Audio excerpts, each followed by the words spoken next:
Voilà, donc je trace ma droite en la faisant bien partir donc de 0,800. D'accord.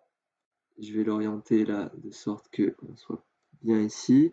Voilà, qu'elle passe bien par le dernier point et on va même la prolonger, hein, c'est pas grave, on a le droit, voire même, c'est pas on a le droit, c'est je vous le recommande vivement de prolonger la droite et on voit que effectivement les points sont alignés.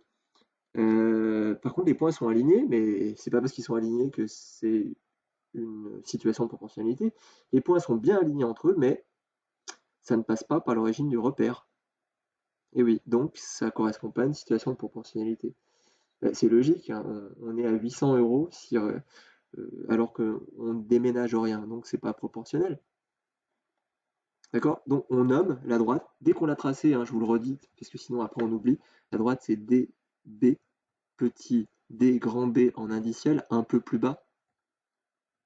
D'accord. On aurait pu mettre C cursif et B en indiciel. Là c'est une majuscule, donc là j'ai une majuscule. Ah, oui, ouais, mais c'est ennuyeux quand même qu'en classe de troisième et pour certains et bientôt au lycée, vous n'arriviez pas à faire la distinction entre minuscules et majuscules. C'est extrêmement grave. Et franchement, quand je dis c'est extrêmement grave, c'est une litote, hein. C'est plus que grave, c'est terrible. Donc faites un effort là-dessus. C'est pas très compliqué d'apprendre les majuscules et les minuscules. Ça vous évitera de passer pour ce que vous n'êtes pas, c'est-à-dire des imbéciles. Donc a priori, je pense que en 1 heure, c'est réglé pour ceux qui ont du mal à distinguer la majuscule de la minuscule. Mais pensez-y, c'est vraiment important. Et donc enfin, la dernière, on n'a même pas besoin du tableau. Là, on voit qu'on passe toujours par 1800. Donc bon, ben, pour 0, c'est 1800. Pour 10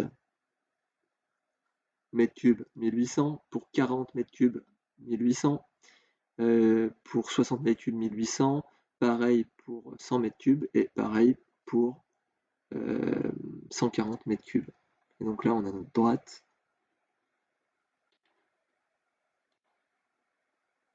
Je vais changer la couleur.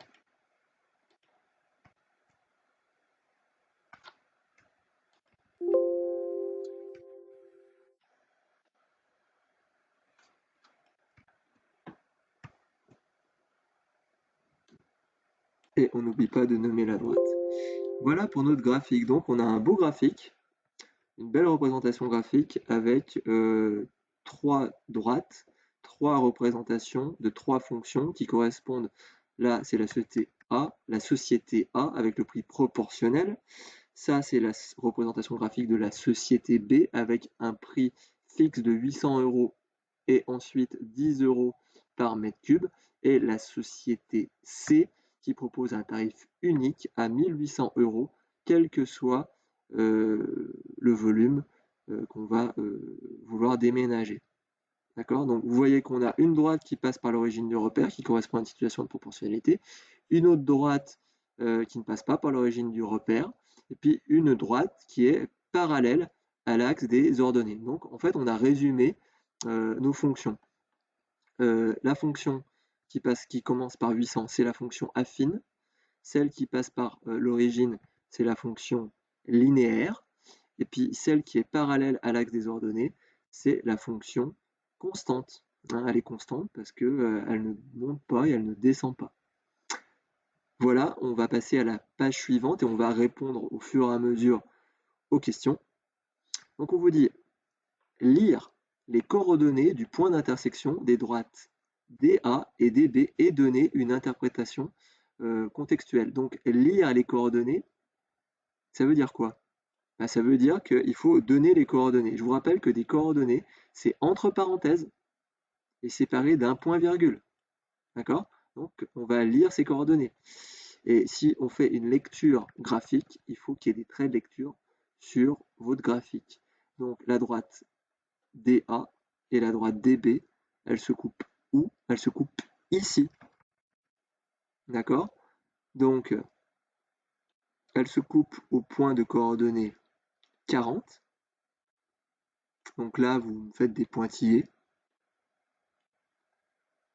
qui vont donc de 40 au point d'intersection des deux droites, et vous me tracez aussi la lecture graphique qui va du point à son ordonnée, qui est 1200. Et on pourrait éventuellement faire une flèche, une toute petite flèche, comme ceci, pour donner le sens de lecture. Alors là, le sens de lecture, il y en a deux. Il y a le sens de lecture qui va vers les ordonnées, parce qu'en fait, on part du point d'intersection. Donc je lis ça, et je pars du point d'intersection et je lis l'abscisse. Donc là, je peux aussi mettre une petite flèche. Je trouve qu'elle est trop grosse, ma flèche.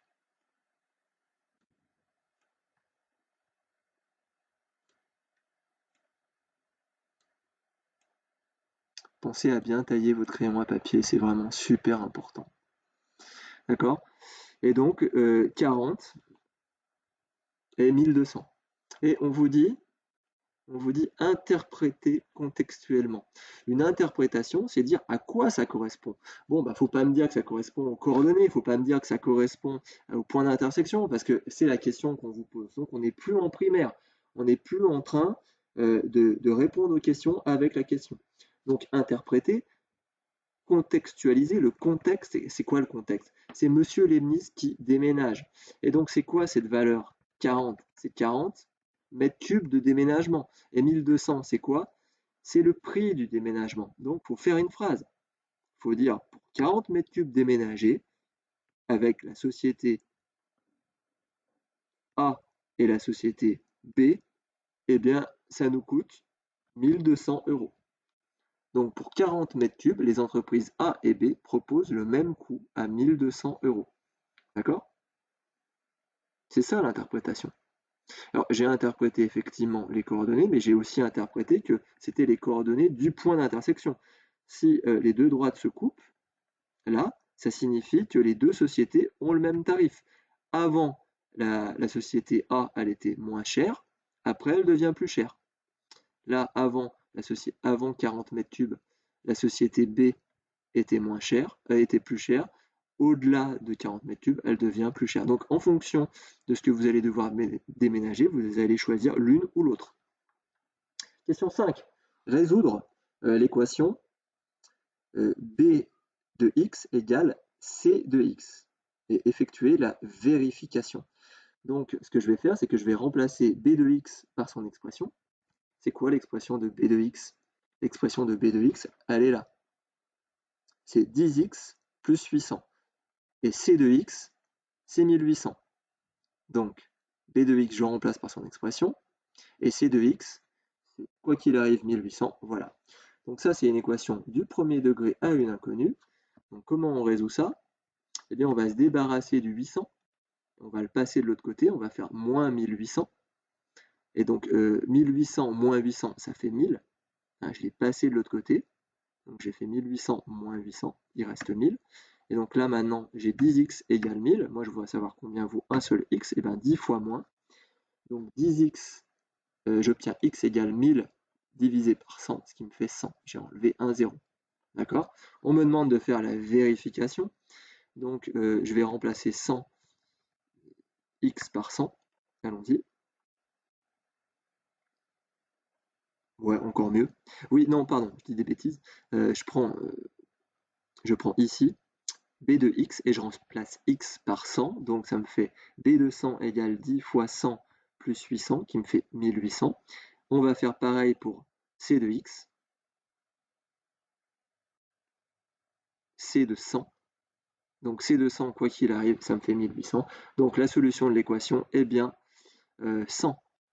Alors c'est pas la peine de mettre 100 mètres cubes, parce que là ce serait des mètres cubes, parce que là on vous demande de résoudre l'équation. Mais maintenant on vous dit donner une interprétation contextuelle, comme ici.